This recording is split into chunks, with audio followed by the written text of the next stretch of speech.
Night Cambo vlog ទៀតហើយថ្ងៃនេះម៉ោង 9 ព្រឹកទៅមកទៅធ្វើការថ្ងៃច័ន្ទ 24 គឺជា vlog ថ្ងៃនេះខ្ញុំចង់ដើរលេងនៅខាងមុខបន្តិចមិញហ្នឹងគឺថ្ងៃនេះធ្វើការអ្នកនរនេះធ្វើការយ៉ាង OT ហើយឥឡូវខ្ញុំដើរខាងនេះទៀតចង់និយាយ 4-5 នាទីលេងណា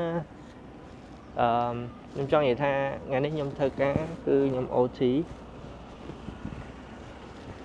ក្នុង1ម៉ោង 2 ម៉ោងហើយ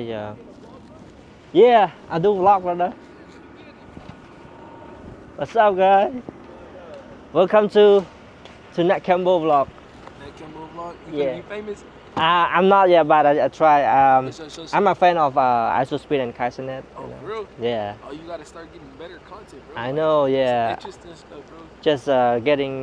day by day you know yeah let me say Yeah. bye to the vlog alright see y'all later man Alright thank you brother you too man Yeah thank you guys Yeah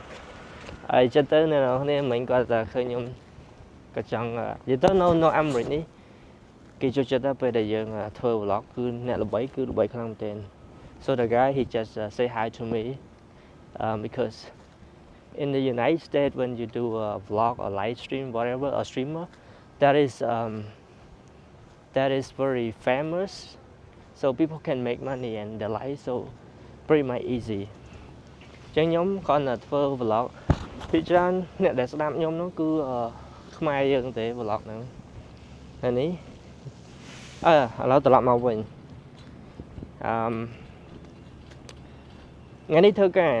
ការ OT ហើយ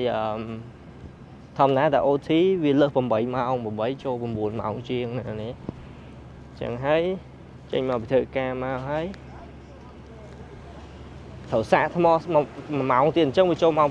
9 ហើយតម្រាំបើកឡានពី LA មកដល់ Long Beach ព្រោះកន្លែងការងារខ្ញុំនៅជិត LA Cal State University ហើយចឹងទៅ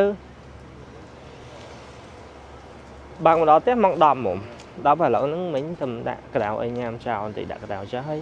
ខ្ញុំចង់ធ្វើសំណេះសំណាលគ្នាលេងពីម៉ៃវាលេងឡាហើយបាទ morning good morning ប៉ាគាត់ដើរលេងយើង say hi តិចទៅធម្មតាស្រុកនេះអញ្ចឹងទៅខ្ញុំចង់គ្រាន់តែធ្វើវីដេអូសម្រាប់ថ្ងៃនេះហើយខ្ញុំធ្វើឲ្យខ្លះមិនមែនធ្វើឲ្យខ្លះឯងគឺព្រឹកនេះព្រោះឯទៅទីទៀតខ្ញុំទៅវិញខ្ញុំញ៉ាំអីហើយខ្ញុំត្រូវគេព្រោះមិញទៅមកដល់ផ្ទះខ្ញុំគេថាខ្ញុំងុយទឹកអីហើយអញ្ចឹងណាចឹងខ្ញុំចង់និយាយបន្តិចណានេះការរស់នៅក្នុងស្រុកអាមេរិកនេះគឺវាពឹងផ្អែកទៅលើរឿងឯកជននោះមាន 2 យ៉ាងទី 1ខ្ញុំផ្ដោតតម្លៃឲ្យមនុស្សដែលយើងកើតមកភ្លាមយើងមានទំនួលខុសត្រូវលើខ្លួនឯងណាដូចខ្ញុំអាយុប៉ុណ្ណេះមែនប៉ុន្តែខ្ញុំមានទំនួលខុសត្រូវលើខ្លួនឯងទំនួលខុសត្រូវលើខ្លួនឯងហ្មងមកខ្ញុំត្រូវធ្វើការខ្ញុំរកលុយ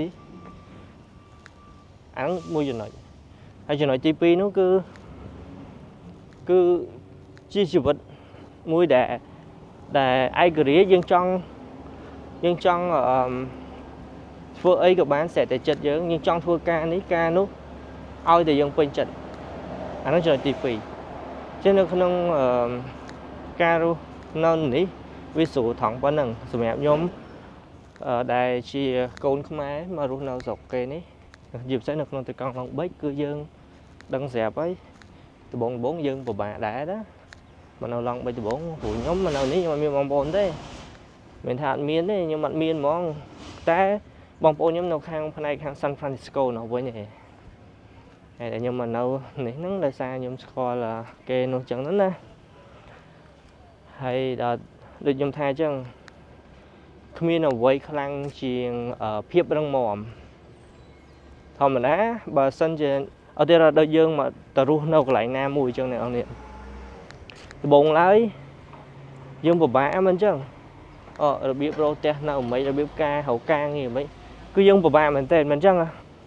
ប៉ុន្តែនៅពេលណាដែលយើងនៅកន្លែងហ្នឹងយូរទៅ វាគ្រាន់បើជាកន្លែងចាស់យើងមិនអញ្ចឹងកន្លែងចាស់យើងlạiដូចថា